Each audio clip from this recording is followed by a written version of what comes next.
할렐루야. 창세기 3장은 오늘 이 죄로 타락한 인간을 구원하시는 하나님의 복음이 가장 먼저 기록된 장이라고, 그래서 원시 복음이라는 이 타이틀을 가지고 있는 이 장이 바로 창세기 3장입니다.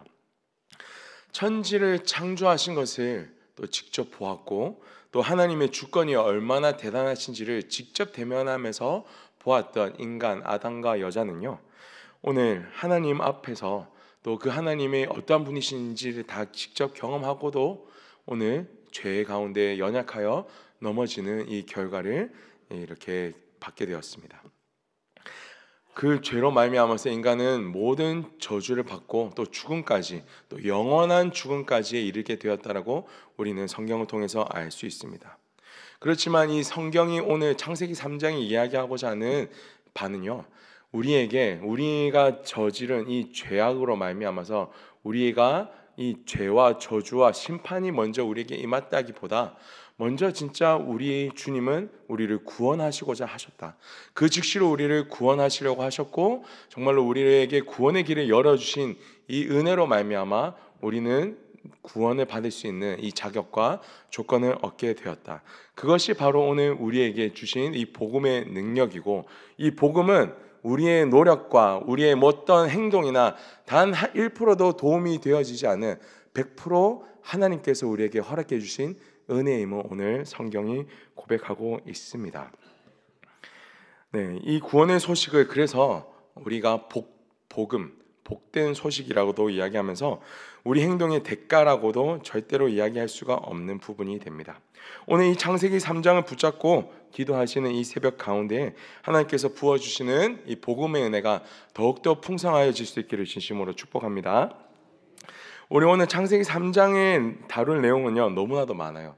사단은 누구인지, 우리가 왜 죄를 짓게 되는지, 어떻게 또 죄를 이기게 되는지 등등등등 우리가 따지고 보면은 오늘 이 설교가 8시, 9시가 되어도 끝나지 않기 때문에 저는 여러분들이 많이 듣거나 또 주일학교에서 많이 다루고 또 유튜브에 많이 나와서 알고 있는 그런 내용보다 오늘 이 구원에 대해서 굉장히 중요한 부분이지만 평소에 우리가 생각해 보지 못했던 이 한 파트를 한 일부분만 조금 저희가 다루면서 오늘 이 구원의 의미를 한번 되짚어 보고자 합니다. 여러분들에게 한번 질문을 드려보고 싶습니다. 성경이 말하는 이 하나님을 만나서 구원을 받는 이 단계가 있어요. 그 구원의 단계를 총 대충 4가지 정도가 있다라고 이야기하는데 어떤 단계인지 아실까요? 잘 모르실 것 같아서 제가 처음에 그냥 간단하게 설명해 드릴게요. 그러면 대충 어떤 내용인지 아실 것 같습니다. 첫 번째, 하나님과 인간이 만나는 이 시점이 있습니다. 만남이 있죠.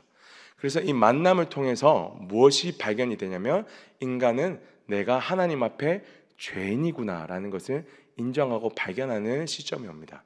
그것을 만남 다음에 회개가 이루어진다라고 이야기를 하는 이 단계가 있고요.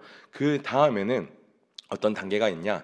회개 다음에는 내가 다시 이 죄 가운데 돌아서지 않고 새롭게 거듭나여져서, 그리고 주님께서 나를 의롭다고 칭해 주시는 거듭남, 그리고 이 칭의의 단계가 그 다음에 우리에게 이루어집니다. 그 다음에 마지막으로는 우리가 정말로 천국에 가서 완성되어지는 성화의 단계를 통해서 우리는 구원을 얻는다라고 성경은 고백하고 있습니다. 자, 아까 잠깐 이야기 드렸죠. 그래서 4가지 단계가 뭐라고요? 첫 번째 만남, 두 번째 회개, 세 번째 거듭남, 칭의, 4번째 성화라는 겁니다. 자, 다시 한번 더 기억합니다. 첫 번째 만남, 두 번째 회개, 세 번째 거듭남, 4번째 성화. 자, 요 단계를 잘 기억해 두시면 되겠습니다. 예를 들어서 누가복음 19장에 삭개오에 대한 이야기를 잠깐 설명해 드리자면, 삭개오는 태어날 때부터 키가 작고 미움도 많이 받고 그래서 그런지 남들이 정말 하기 싫어하는 세리 일을 했었어요. 세리장으로서 살아가다 보니까 남들과 더욱더 미워하고 이스라엘 사람들 중에서도 정말 죄인, 미워하는 사람이라는 이 타이틀을 떼지 못했습니다. 그러나 이 세리 삭개오가 인생이 변하는 시점이 옵니다. 그게 언제였습니까? 바로 돌무화과 나무 아래에서 우리 주님을 만나게 되는 이 시점이 있었습니다. 그때로부터 인생이 완전 바뀌게 되는 것이죠. 주님을 만나니 세리 삭개오가 어떻게 변했습니까? 회개를 하게 됩니다. 어떻게 해요? 주님, 제가 가진 이 재산의 절반을 팔아서 가난한 사람에게 주며 혹시라도 누구에게 내가 거짓말로 뺏은 것이 있다면 그것을 갑절로 갚겠나이다. 그러면서 진짜 그렇게 행동을 시행을 하는 이 회개와 거듭남의 역사가 이루어지게 됩니다.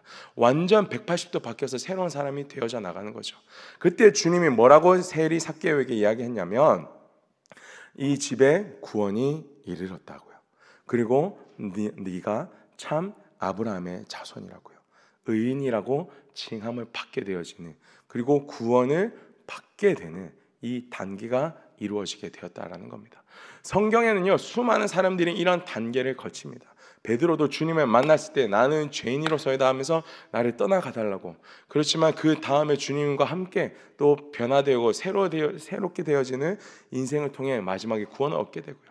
성경에는요, 수많은 사람들이 만남과 회복, 회개와 그 다음에 거듭남, 그리고 성화의 단계를 거쳐가면서 구원을 얻게 되는 모습이 있습니다. 오늘 창세기 3장도 원시 복음이라고도 이야기하면서 우리 인간이 구원을 받는 단계에 대해서, 모습에 대해서 정확하게 기록해 놓은 곳이 바로 오늘 창세기 3장입니다. 가장 먼저 인간이 어떻게 구원받느냐라는 것을 기록해 놓은 곳이라는 것이죠. 자, 그렇다면 여러분들에게 아까 우리가 외웠던 것에 대한 질문을 드려보겠습니다. 만남이 있었으면 그 다음에 무엇이 있다고 이야기했어요? 회개가 있다고 이야기했어요. 오늘 그렇다면 여러분들에게 잠깐 질문을 드려보고 싶은 거는, 아담이 오늘 회개를 했을까요? 회개를 하고 진짜 하나님 앞에 구원을 받는 이 단계까지 나아갔을까요? 그렇기 때문에 우리가 알고 있는 이 단계가 이 회개가 있고 거듭남이 있고 성화가 있기 때문에 구원을 받게 되는데, 아담은 오늘 어떠한 모습으로 구원을 받게 되었는지 여러분도 한번 기억해 보셨으면 좋겠습니다. 아담의 모습을 우리가 생각할 때 아담이 회개를 진정으로 했을까라는 이런 질문, 아담이 회개를 하는 장면이 어디 있을까라는 이런 질문을 여러분 한 번도 해본 적이 있으실까요? 대체적으로 우리가 봤을 때 아담은 회개한 적이 없고 변명이나 핑계를 대면서 하나님이 아담을 만나서 물어봤을 때 아담은 진짜 회개한 것보다는 하와 핑계를 대면서, 여자 핑계를 대면서 이렇게 막 변명만 했던 이런 모습만 좀 더 남을지 모르겠습니다. 그렇다면 진짜 오늘 구원의 역사가 창세기 3장에서 이루어져야 되는데 아담이 회개를 하지 않았다면 진짜 이것은 참되게 구원을 받은 게 맞나? 라는 이런 질문 한번 짚고 넘어가 보셔야 되는 겁니다. 여러분들, 아담이 회개를 했습니까? 안 했습니까? 네, 대답이 정말 힘들어지죠. 네, 했다, 손. 안 했을 거다, 손. 네, 말 안 하는 사람들 빨리 넘어가라, 손. 네. 자, 어렵죠. 네, 어려운 질문입니다. 근데 우리가 오늘 한번 되짚어 봐야 될 것 같아요. 구원에 대해서, 복음에 대해서 이야기하는데 아담은 진짜 회개를 했나? 왜냐하면 이 부분을 우리가 짚고 넘어가는 게 중요한 게 왜 그러냐면, 진짜 구원의 의미에 대해서 우리가 오늘 다시 한번 더 파고들 수 있고, 세상 사람들이 행여나 회개 제대로 하지 않고 살아가는 그리스도인들의 모습을 보면서 저 그리스도인들은 맨날 말만 회개하고 행동은 변하지도 않고 뭔가 하나님 앞에서 아무것도 구원받은 모습도 없는데 자기네들만 구원받는다고 착각하고 있어서 우리가 맨날 손가락질 받는 건 아닌지, 진짜 구원에 대해서 우리가 오해하고 있는 건 아니었는지를 또 볼 수 있고요. 아니면 진짜 내가 아담이 회개를 했는데 우리가 회개라고 인정을 안 해버리니 진짜 이 사람은 구원받는 게 맞나라는 이런 하나님의 구원의 능력에 대해서 좀 오해하거나 그 능력을 축소해버리는, 그래서 오히려 나의 구원까지도 진짜 하나님 나를 구원해 주신 게 맞나라는 게 의심되면서 주님을 믿지만 맨날 힘들어하고 그 의심 가운데 흔들리는 그런 모습을 살아가고 있는 건 아닌지 오늘 우리가 되짚어 볼 수 있다라는 겁니다. 자, 오늘 성경을 통해서 볼 때요, 진짜 아담이 회개를 하지 않고 그냥 하나님이 마음대로 구원을 베풀어 줘 버렸으면은, 그 하나님의 주권 안에서 그냥 아담을 그냥 구원해 줘 버렸다면은 이것은 복음이 되어질 수가 없습니다. 그런 신은 정직하거나 정말 우리를, 모든 인류를 구원해낼 수 있는 신이 아닙니다. 왜요? 누구는 구원하고 누구는 그러면 구원하지 않는 이런 자기 마음대로 되어버리는 신이 되어버리기 때문이죠. 그렇지만 오늘 3장에서는요 이 구원의 단계가 다 드러나고요, 진짜 하나님이 어떻게 우리 인간을 구원하고자 하셨는지 그 의미를 깨달아 알 수 있습니다. 그런데 우리가 이 창세기 3장 이 하반절을 읽어보면은 아담이 하나님을 만나는 그 시점부터 우리가 봤을 때는 정말로 참된 회개가 있는지, 그리고 정말로 그것이 회복이 되어져서 우리에게 축복보다는 죄로 인한 저주와 이 심판의 결과만 가득한 것 같고, 결론적으로 결국 이 에덴 동산에서 쫓겨나며 그렇게 살아가는 모습으로만 우리 인생이 끝이 나버린 건 아닌지, 그래서 이게 진짜 구원이 맞는지에 대한 이런 의문이 들게 됩니다. 하지만 오늘 다 있다라는 것을 우리 한번 성경을 통해 찾아가 보면 좋겠습니다. 첫 번째로 드리는 이 질문입니다. 창세기 3장에 진짜 아담과 하와에게 주신 복음과 구원이 참된 것인지 이 중요한 질문을 던져볼 때 첫 번째로 우리가 던질 수 있는 중요한 질문은요, 아담과 하와는 진짜 진정한 회개를 하였나입니다. 성경은 회개를 하였다라고 기록이 되어져 있어요. 우리 11절과 12절 말씀 우리 한번 성경을 찾으시고 한번 같이 읽어보도록 하겠습니다. 시작. 이르시되 누가 너의 벗었음을 내게 알렸느냐? 그 나무의 열매를 네가 먹었느냐? 아담이 이르되 하나님이 주셔서 나와 함께 있게 하신 그 여자가 그가 그 나무 열매를 내게 주므로 내가 먹었나이다. 아멘. 오늘 이 말씀 속에서 아담의 회개가 기록이 되어져 있다라는 거예요. 아리까리하죠. 아리송하죠. 도대체 언제 해결하는 거지? 라고 했을 때 하나님의 질문은 이겁니다. 네가 그 나무의 열매를 먹었느냐? 라고 그 죄에 대해서 지적을 해주십니다. 근데 그 아담의 대답은요, 석연찮진 않아요. 남자답게 딱 멋있게 하와 핑계 대지 말고 죄송합니다, 제가 그랬습니다, 이래 버렸으면 우리가 딱 명확하게 알 수 있잖아요. 회개가 이런 거구나라는 걸. 근데 아담의 모습은 좀 많이 핑계를 대는 것 같아요. 하나님, 당신이 주셨던 그 여자가요, 그 여자가 또 나한테 열매를 주었는데요, 그 열매를 내가 그래서 먹었어요. 그래서 막 주저주저하면서 주저리 핑계를 막 대는 모습이 있는 것 같아요. 한글로 우리가 성경을 읽었을 때. 근데 히브리 원어로 보면은요, 딱 이 두 문장에 대해서 이제 고백을 하고 있는 이 고백이 나와요. 어떤 고백이냐면 하와가 이걸 주었기 때문에 내가 어쩔 수 없이 먹었다라고 우리는 한글로는 보게 되는데, 한 문장으로 연결되어 있어서 히브리어에는 두 문장으로 나뉘어져 있어요. 그래서 뭐라고 되냐면, 하와는 저에게, 여자는 저에게 그 열매를 주었습니다. 그리고 저는 그 열매를 먹었습니다. 제가 그 열매를 먹었습니다 라고 히브리어에는 기록이 되었다라는 거예요. 아담이 핑계를 대고 싶었으면요, 자기가 안 먹었습니다라고 핑계를 대면 그건 거짓말에 대해서 핑계가 될 수 없겠죠. 핑계를 대려면 이렇게 됐을 거예요. 아니, 저 여자가 먼저 먹었단 말이에요. 그러면서 어쩔 수 없이 나도 먹고, 그러면서 그 죄를 짐을 나만 온전히 지려고 하는 게 아니라 다른 사람에게 핑계를 계속해서 댔을 거예요. 저 여자 때문에, 내가 아니라 우리가 다 먹었어요, 죄송합니다 하면서 내 죄를 조금 덜고 우리 공동체의 죄나 아니면 저 사람의 죄나 이런 거 비교하면서 저 사람이 더 잘못했어요 라고 이야기를 했었을 겁니다. 근데 아담은요, 그러지 않았다라는 거예요. 앞에 부연 설명이 있었지만은 하나님 앞에 딱 섰을 때 정직하게 고백합니다. 하나님, 제가 하나님께서 명령하신 그 나무의 열매를 따먹었습니다. 제가 잘못하였습니다 라고 인정하고 고백했다라는 것이죠. 그때 그러면 하나님은 바로 또 다음 질문으로 넘어갑니다. 여자여 어찌하여서 네가 이렇게 하였느냐라는 이 질문으로 넘어갔을 때 13절에 여자도 동일하게 고백합니다. 하나님, 사단이, 저 뱀이 나를 깨웠으므로 내가 어쩔 수 없이 따먹었습니다 라는 것처럼 13절에는 한 문장으로 되어 있지만 이것도 동일하게 두 문장으로 나뉘어져 있어요, 히브리어에는.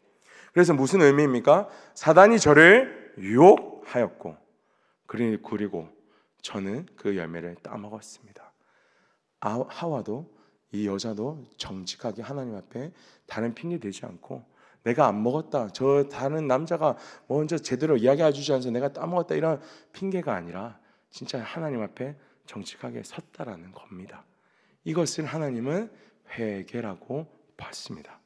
그리고 이 회개를 통해서 하나님은요, 그 이제 결과가 달라지게 만듭니다. 정말로 이 모습을 보면서 내가 하나님 앞에 진정으로 회개한 것이 맞나? 아담과 하와처럼 내가 정말 이렇게 변명도 많이 하고 했는데 정말 이게 회개가 맞나? 라는 이런 질문이 들 수도 있습니다. 하지만 이 죄를 정확하게 인정하고 하나님 앞에 고백하며 하나님을 붙잡은 이 모습을 성경은 회개라고 보고 있습니다. 그래서 우리는 두 번째 중요한 질문을 던져봐야 됩니다. 진짜 회개를 했다면 그 결과가 그러면 다른 모습으로 나타나는 것이 맞을 겁니다. 이 고백이 참된 회개가 맞느냐라는 이 질문을 던졌을 때 뱀과 아담과 하와 이 여자에게 대하시는 하나님의 온도 차이를 보면은요, 진짜 하나님이 이것을 어떻게 바라보시고 대하시고 여기셨는지를 우리는 알 수 있습니다. 우리 14절 15절 말씀에 우리 함께 같이 읽어보도록 하겠습니다. 시작. 여호와 하나님이 뱀에게 이르시되 내가 이렇게 하였으니 내가 모든 가축과 들의 모든 짐승들보다 배로 다니고 살아있는 동안 흙을 먹을지니라. 내가 너로 여자와 원수가 되게 하고 내 후손도 여자의 후손과 원수가 되게 하리니 여자의 후손은 내 머리를 상하게 할 것이요 너는 그의 발꿈치를 상하게 할 것이니라 하시고. 아멘. 하나님은요, 악한 존재인 이 뱀에게, 이 사단에게는요, 더 이상 질문이나 묻거나 따지거나 하는 것이 없이 바로 그냥 뱀에게는 심판과 저주를 내립니다. 정확하게 14절 보면은 더욱 저주를 받을지어다 라고 저주를 선포하시고요, 15절에 보면은 여자와 원수가 되게 하고 내 후손과 여자의 후손이, 그 여자의 후손이, 이 하와의 후손이 원수가 되게 하여서 결국에는 네 사단의 머리를 깨부수게 되는 그 놀라운 승리와 심판의 선포를 하나님께서는 해주셨다라는 겁니다. 그런데 남자와 여자에게는 다르게 말씀하시는 것을 우리는 좀 보셔야 돼요. 16절, 여자에게는요, 임신하는 고통이, 그리고 남편의 다스림을 받는 이 고통이 있을 것이다 라고 이야기했습니다. 그리고 17절에는요, 아담에게 이야기하지만 먼저 저주를 내리는데 아담에게 저주를 내리기보다는 땅에게 저주를 내립니다. 그러면서 뭐라고 이야기하냐면, 아담이 네가 평생 수고하여도, 가족을 위해 수고하고 애쓰는 삶을 살아도 땅은 저주를 받아 가시덤불과 엉겅퀴를 낼 것이다, 그런 고통을 받게 될 것이다 라고 말씀을 하셨다라는 겁니다. 오늘 16절 17절 말씀에 남자와 여자에게 이 행하였던, 선포하였던 이 말씀은요, 사단에게 내린 저주와는 결이 다릅니다. 저주면은 진짜 하나님은 저주라는 이 단어를 성경 구절에 기록해 놓으신다라는 겁니다. 그런데 그 저주라는 것도 여자와 남자에게 임한 것이 아니고요, 땅이 대신 저주를 받았고, 그리고 그들은 그냥 이 고통 가운데 그냥 이것을 심판받고 완전히 끝나버리는 일이 아니라 뭔가 다른 모습을 내립니다. 이것은 하나님께서 여자와 아담을 향한 저주와 심판이 아니라는 것을 성경은 이야기하고 있습니다. 죄를 짓고 회개한 그들에게 하나님께서 징계를 내리신 것이라고 성경은 고백하고 있다는 겁니다. 심판은 죄인과 사단에게 내리는 것이지만 징계는요, 자녀들에게 내리는 것이라고 성경은 고백하고 있습니다. 히브리서 12장 8절에 그래서 이렇게 고백이 되어져 있어요. 징계는 다 받는 것이거늘 너희에게 없으면 사생자요 친아들이 아니니라. 아멘. 징계는요, 아들에게 주시고 자녀들에게 주시는 겁니다. 하지만 심판은 죄인과 사단에게 임하는 겁니다. 하나님이 오늘 남자와 여자에게 내린 이 말씀은요, 제 저주와 심판이 아닌 우리를 징계하시고 다시 주님께로 돌아나올 수 있게 하는 이 고통의 시간이었다라는 겁니다. 그것이 진짜 저주와 심판이 아니라는 근거가 있습니까? 라는 것을 봤을 때 이 시간의 결과, 이 시간을 통과하고 난 다음에 인간에게 주어진 인간의 변화와 인간에게 임한 이 결과를 보면은요, 진짜 이것이 저주와 심판이 아닌지를 깨달아 알 수 있습니다. 아담과 하와는요, 이 시간을 통해서 진짜 하나님께로 돌아 나오게 되고 하나님의 이 믿음의 길을 떠나지 않는 이 사람이 되었다라고 성경은 계속해서 고백을 하고 있습니다. 자, 여러분들에게 한번 좀 질문을 드려보겠습니다. 우리 인간이 다 받아야 되는 이 죽음, 또 임신, 그리고 남편은 또 뭡니까? 그 가정을 책임지는 이 문제가, 이 가장의 무게가 오늘 여기서 다 선포가 되었습니다. 우리가 선택했던 이 죄로 말미암아서요. 근데 이것이 진짜 저주와 심판이 아니라는 것을 우리는 깨달아야 됩니다. 여성이 인생을 살아갈 때 가장 큰 고통을 받는 것이 바로 이 임신입니다. 이 출산의 고통이죠. 이거는 무엇과도 비교할 수가 없습니다. 그래서 정말로 이 저주와 심판같이 느껴지는 모습도 있습니다. 하지만 그 끝이 진짜 저주와 심판인지를 우리는 봐야 됩니다.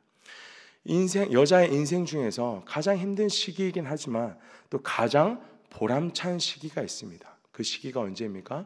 바로 임신을 하였고 출산을 하는 그 시기를 우리는 가장 보람된 시기라고 또 여성들은 이야기를 합니다. 왜요? 그것이 진짜 저주와 심판이었다면 그것을 통해서 인생은 끝이 나야 되는 거거든요. 그런데 그 임신과 출산을 통해 새 생명을 잉태하게 되고요. 그 고통의 시간이지만 진짜 하나님께서 주신 생명의 의미를 깨닫게 되고 생명을 사모하게 되고 정말로 이 영혼을 끝까지 품고 책임지고자 하는, 정말로 하나님 앞에 정직하게 나가고자 하는 그 마음들을 허락하여 주시는 시기가 바로 이 시기라는 겁니다. 남자들에게 주신 이 가장의 무게는 저주입니까? 정말로 남자들은 가슴속에 다 이 사직서를 한 장씩 품고 다닌다라고 이야기하죠. 내가 더러워서 이거를 그만두고 싶은 이 마음도 굴뚝 같겠지만은 어떡합니까? 집에 있는 아내와 이 자식들을 바라보면서 끝까지 어쩔 수 없이 참고 이것을 또 버티고 나가는 이 모습도 있지 않습니까? 이것이 참 고통스러울 겁니다. 그런데 그것이 고통스럽기만 하고 저주만으로 끝이 납니까? 아니요.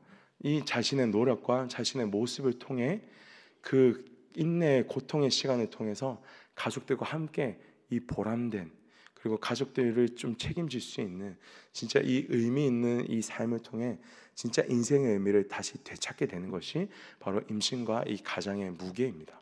그러면 이 임신과 가장의 무게는 저주와 심판입니까? 아니죠. 이 잠깐의 징계를 통한 하나님께 돌아 나올 수 있게 만드는 하나님의 장치가 되는 겁니다. 하나님의 비밀의 경륜을 깨달아 알 수 있게 되는 이 은혜가 되어지는 거예요. 그리고 우리에게 또 임한 이 죽음의 모습이 있습니다. 19절에 보면은 너는 흙이니 흙으로 돌아갈지니라 라고 진짜 이제 정령 죽으리라 라는 말씀이 이루어지는 것처럼 이 죽음에 대해서 선포를 하는 것을 보게 됩니다. 근데 이 죽음도 저주와 심판의 결과도 어쩌면 맞다라고 생각할 수 있죠. 왜냐하면 죽음은 정말 끝이 나고 두려워지는 거니까요. 그 죽음을 앞두고 정말로 자신 있게 갈 수 있는 사람은 극히 드물기 때문이죠. 그러나 성경은 이야기합니다. 너는 흙이니 흙으로 돌아갈지라. 근데 사람이 흙으로만 지어졌습니까? 아니요.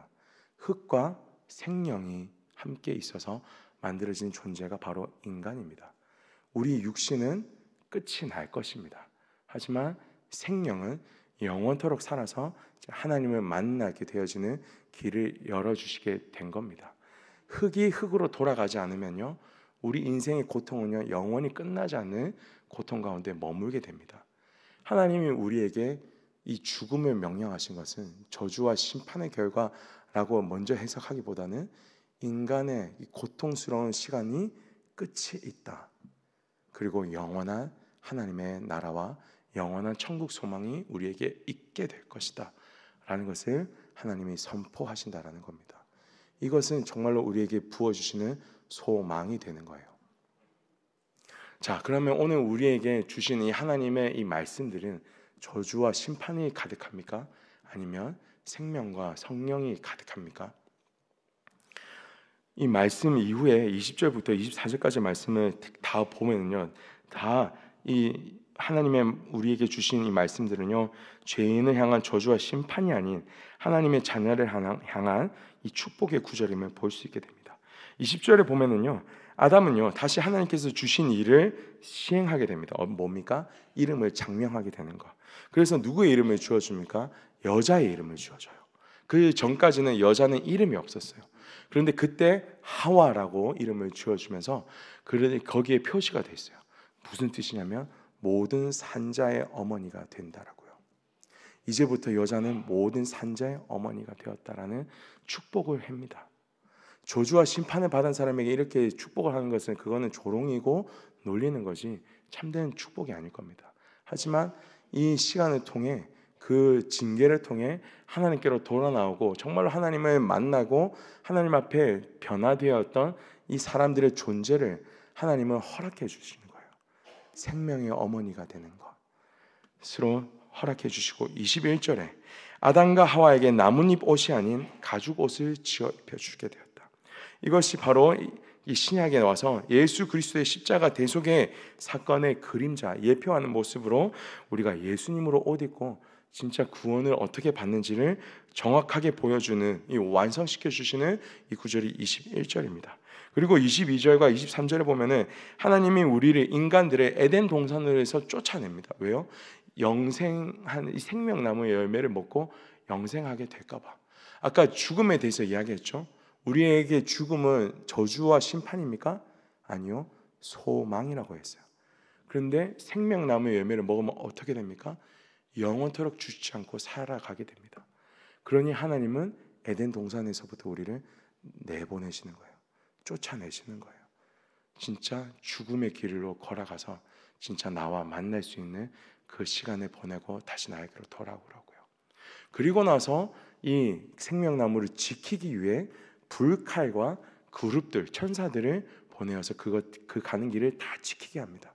왜? 인간 다 쫓아내는데 누가 와서 감히 그걸 따먹는다고 그 생명나무를 또 지킵니까? 하나님은요, 사단에게서부터 또 생명나무를 지키는 거예요. 또 사단이 인간을 유혹해서 생명나무 열매를 가지고 와서 인간을 유혹하면서 네가 하나님처럼 될 수 있어, 그래서 선악과를 따먹고 죄를 범한 것처럼 또 생명나무 열매를 가지고 와서 너 하나님처럼 영생할 수 있어 라고 말할 것을 하나님은 지키고 보호하시기 위해서 그 일을 행하셨다라는 겁니다. 우리가 창세기 3장을 읽을 때 때로는요, 그냥 문자 그대로만 읽고 그 깊은 의미를 깨닫지 못하면은 정말로 그냥 창세기 3장이 복음을 선포한다고 하지만 진짜 복음의 의미가 무엇인지, 하나님의 사랑과 능력이 얼마나 크고 대단하신지를 다 이해하지 못하고 넘어갈 때가 많습니다. 오늘 이 창세기 3장은요, 그래서 우리에게 선포하고 있습니다.